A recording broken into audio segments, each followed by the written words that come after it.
Hi, I'm Matt. Hey, I'm a fish out of water. Yes, you are. You've got the whole mermaid thing going on here. I do. What's that about? Tonight's party is what? Fantasy night. Your alter ego. Exactly. So Yeah. So I was thinking, well, fantasy night. I don't know if that should be like I should be like sexy Gandalf or what that would be. But then we were kind of thinking about it, going, okay, well, fantasy doesn't necessarily mean fantasy like orcs and swords and things. Although it can, if that's your jam. Mm-hmm. But you generally, when it comes to fantasy night or kink night or anything like that, you'll kind of think about actually like what that means to you. Sure. It's kind of it's nice to sometimes think outside the box. Exactly. Well, no, it was fetish nights that you've run into. Where I know early on, years ago, you're like, fetish. I don't really like wearing the black leather or whatever it might be. And so you're like, well, some people have a fetish for nurses' outfits. So it's like, so you'd wear a nurse outfit. Right. It's like or cheerleader outfit. That's one of my fetishes. Schoolgirl. Yeah. Also Matt's fetish. Sure. Yeah. Sure, yeah. You just go down a list. Yeah. I'm pretty easy to entertain, and this is very entertaining.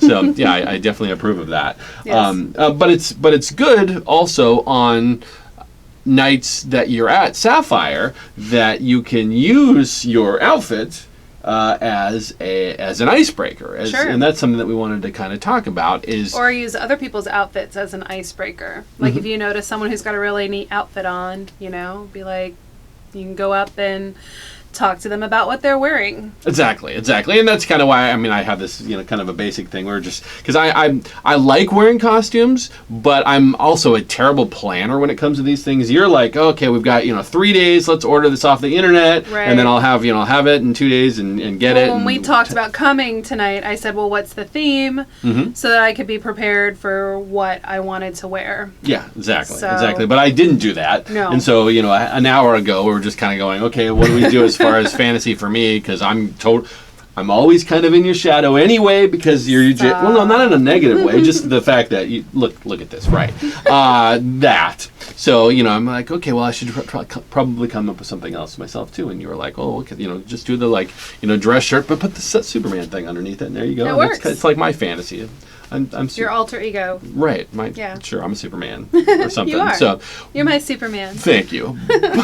but these types of things are excellent for having conversations with people, starting conversations with people, and that's something that we definitely wanted to talk about. Is we've gone into different videos about different techniques and tricks of different things that you can do to make things easier, whether it's going into the back room with someone or something along those lines. But this time we wanted to go all the way step back to the good places and the bad places to meet someone, that type of thing. Actually, we both were reading a book about this, but it was more from a business aspect of if you go to a convention, for example, how do you meet people? What's a good way to meet people? And both of us, when we were reading this, were thinking to ourselves, boy, this would be really good in the lifestyle, because there are some amazing tricks to things that we do. Sometimes it's on purpose, sometimes accidentally, when we're at places like Sapphire or at house parties that actually work really well. And just like a business convention, you are networking yourself here. You are trying to meet new people, make new connections, and that kind of stuff. So, at a business convention, you're going to try and get someone's, business card or whatever. Here, you're trying to get them naked. Right. Which you might be doing at a convention as well. Right. If it's, depends on the convention. That's, You might. That's your thing. But so let's start out with some of like the places that you'd think would be fine, but are not actually good places to have conversations with people when you come to a place like Sapphire. Well, I've noticed you and I lately have been lingering in the front area where people check in a lot, and I don't know why. I think we just kind of... It's more of a relaxed atmosphere. It's a relaxed there. atmosphere, but I also think you can kind of like just watch the parade of people that come through, like who's coming through. And you can have good conversations because it's not loud, and it's just, you can have more in-depth conversations with people, which is really nice. Absolutely, but if you're trying to meet new people, or if you don't necessarily know anybody yet, it can actually be a pretty bad place to meet people. Why is that? Because if you think about it, when you first get here, you've got your big bag of booze and your bag of clothes. A lot of times, if you haven't been here before and you're not super comfortable, when you walk in, you're feeling your most vulnerable. Yeah. Yes. For me, sometimes when we first started coming, maybe I still had my jacket on. It was going to take a little bit longer to take it off. The lights are brighter in here. They're not as forgiving in the front room. Right. And so you just don't feel as confident in there sometimes. You may not feel as confident in there. But also, when you're going through the check-in process, you're in that mode. You're like, I got all this stuff in my hands. Like, who's in there? You're trying to look to see who's in there already. Maybe you're meeting someone. Are the people in there that we're meeting? Like, or you're gonna get what does everybody else look like? Am I dressed okay or whatever? So if you try to have a conversation with someone in the line, it might be difficult because they are distracted by many different things. So it's not the best place to hold a conversation. It might be a great place to kind of check things out and then move on.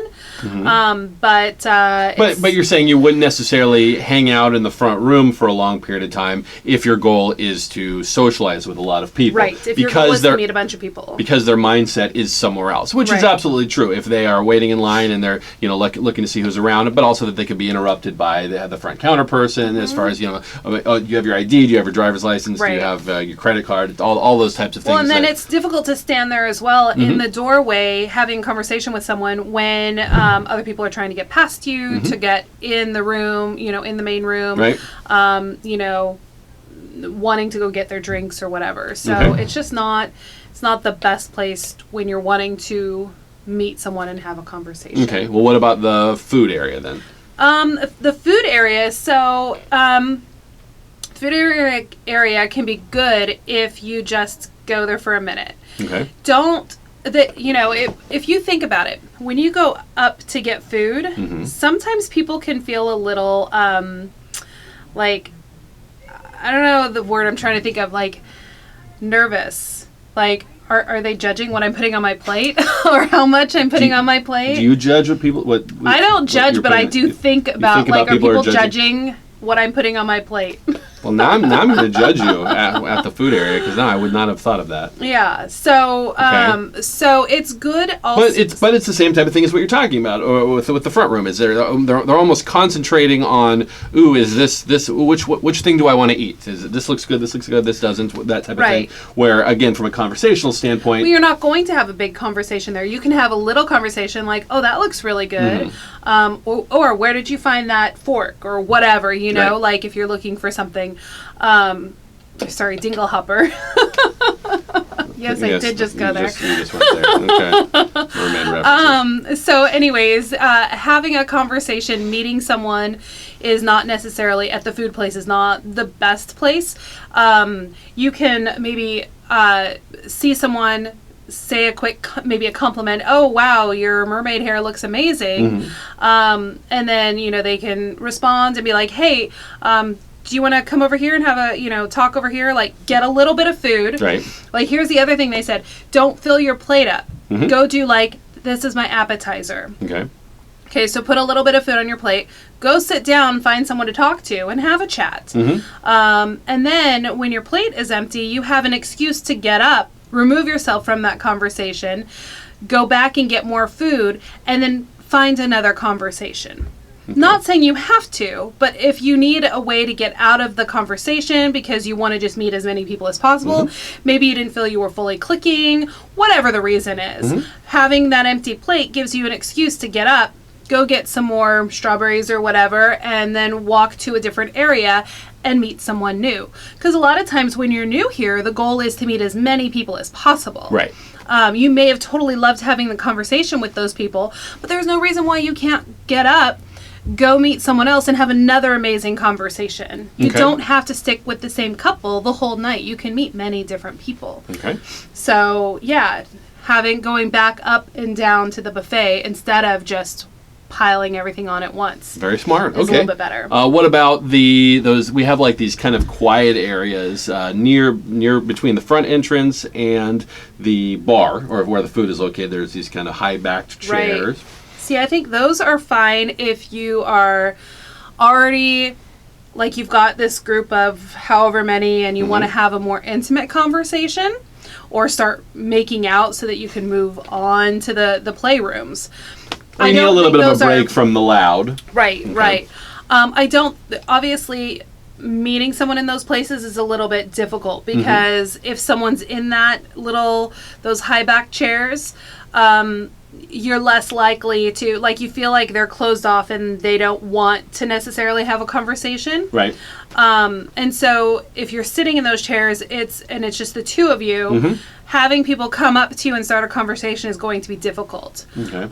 So those are places that you want to avoid unless you've met someone at the food area and you want to go sit over there and have a quieter conversation. Sure. Even up at the VIP lounge area, there are certain places, I think, where you can seat yourself to better meet people.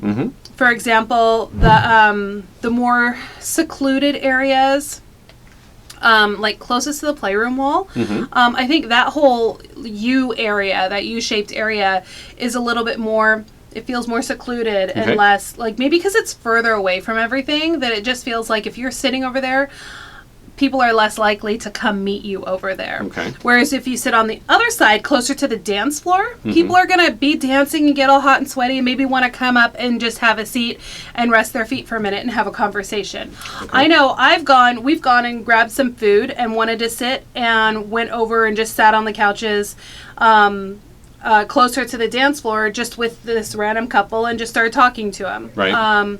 So it feels more welcoming on the closer to the dance floor side for you to start a conversation. Okay, and speaking of the dance floor, the dance floor is actually it's a little bit different scenario than you would see in what we were talking about, conventions and trade shows, because the dance floor at a club like Sapphire or any lifestyle event, generally it gets a bit hot and heavy, whether it's just with your spouse or with someone that you either have just met and started talking to or someone you haven't even met yet.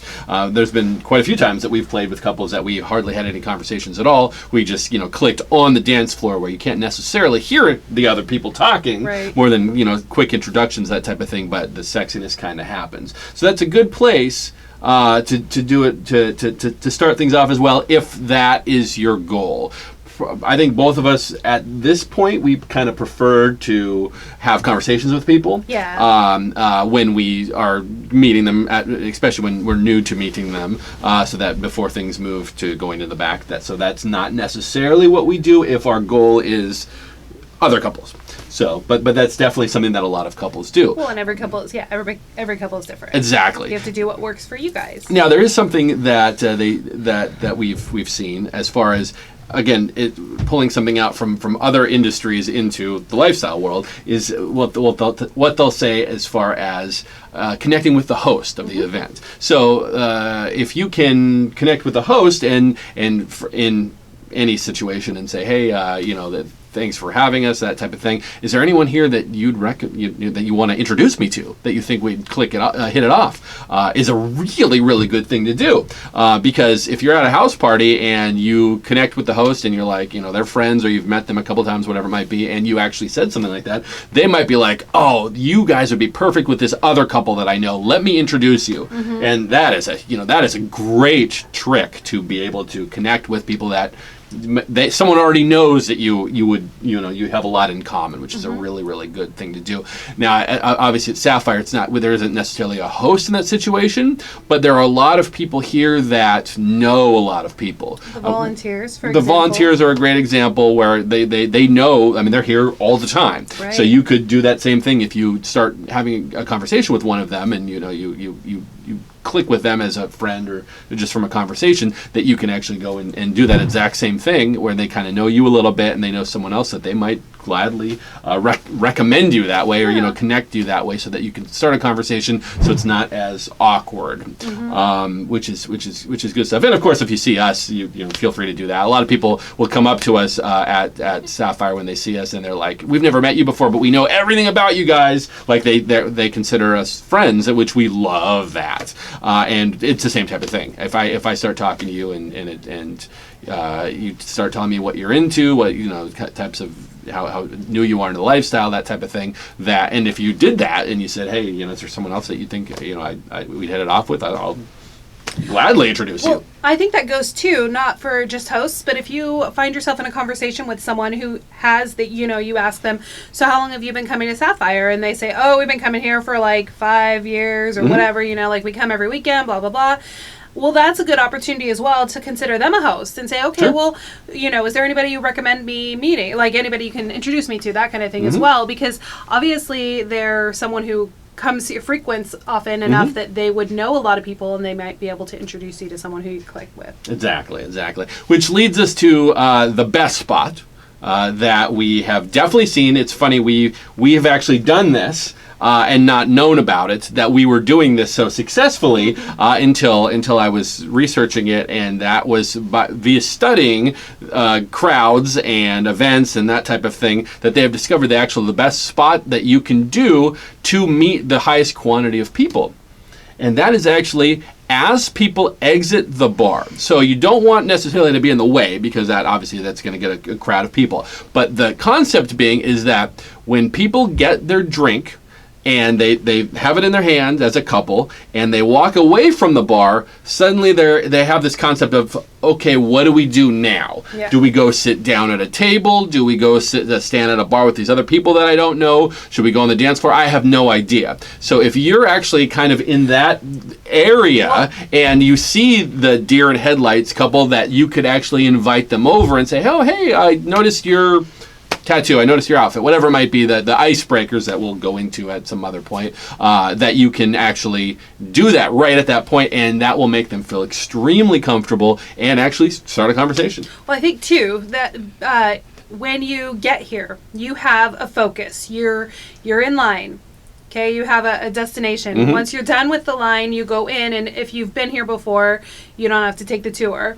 But then you go find a locker, and then from there you go drop off your drinks first, and then find a locker, whatever order you do. But usually the next order of business is go get a drink. After that, you're kind of like, well, now what? So that's why you have no, at that point you don't have a next step. Right. The next step is start talking to people, and that can feel a little bit intimidating. So if you're wanting to be the person to help that couple out that just got their drink and need someone to talk to, there you go. Yep. So yeah, that's definitely the spot. Obviously, don't crowd an area that there are a lot of people, but just kind of be aware that that's a really, really good kind of area to be in. Meet someone and then take them somewhere else so that you're out of the way. Yeah, fire hazards and all that. So all right. So okay. So with that, make sure that you stay tuned to some of these other videos. This was actually some pretty good information that we were giving you here, and if you disagreed with it or you think we're missing something, definitely comment below, because we love to hear ideas and tricks and things that you might have, and other people like to hear that as well. So definitely comment that below. Make sure that you join or check out the Facebook page, of course, of Club Sapphire. It's definitely worth it, and join their secret group. I do see all the time where people are messaging Sapphire because they've watched these videos and they say, so how do I get in the secret group? Just ask anybody. If you expect, obviously if you've been here before, then you can kind of get in there and see all the cool stuff that happens that way. And of course, go to www.clubsapphire.net and see all the awesome parties, because if you come to Saturday night parties, you can see this all going on, which is sure. Thank you, and see all the awesome, sexy outfits. And of course, they have Wednesdays, Fridays, Saturdays, and now Sundays too. So there's a lot of cool stuff going on. Anything else you want to say? No. Just all right. Come on out and say hi. Come on out and say hi, and show us your sexy outfits, because I want to see them. Okay. All right. Thanks so much for watching. We'll see you next time.